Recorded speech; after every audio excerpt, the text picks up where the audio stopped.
the Republicans started this finger-pointing thing, and what happens is that everybody's trying to off the blame, and of course they always want to blame the campaign staff, which is really unfair. But the point is Terry, they're starting to blame the social conservatives. Some fellow by the name of Egan was all over the New York Times saying all the educated people are moving away. Then you have David Brooks, you have David Frum. I'm just saying, these guys are starting to eggheads are starting to beat up on you guys, and at some point there has to be some kind of accountability. Yeah, there's one. Some commentator said, I don't remember who, Terry, said this is a war going on inside the McCain campaign, inside the Republican conservative movement, between the eggheads versus the ditto heads. Bull Moose, GOP ticket infighting, and the rise of a Palin insurgency. With enabler Elizabeth Hasselbeck, the governor's new clothes still the talking point because the governor continues to point at them. I'm back to wearing my own clothes from my favorite consignment shop, and my wedding ring, it's in Todd's pocket because it hurts sometimes when I shake hands and it gets squished. A $35 wedding ring from Hawaii that I bought myself.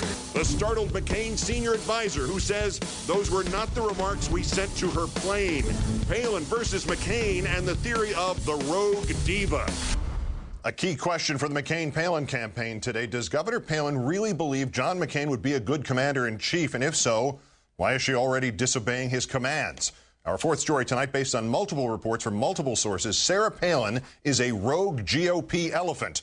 The first trickle of reports last week of tension, of disloyalty, turned into a flood over the weekend. Saturday, Politico.com, quoting 4 sources close to Palin, saying she has decided to reject McCain's strategy and, quote, go rogue, specifically ignoring mandates from Team McCain, from Chief McCain strategist Steve Schmidt and fellow Bush veteran Nicole Wallace, one of the lead McCain people on Palin's team. 24 hours after that report, Governor Palin did little to dispute it. Less than 1 minute into a rally in Florida, Palin not only defied the campaign mandate, not to mention that whole $150,000 in clothing money for the Palin family, she also revealed whose advice she was now following instead.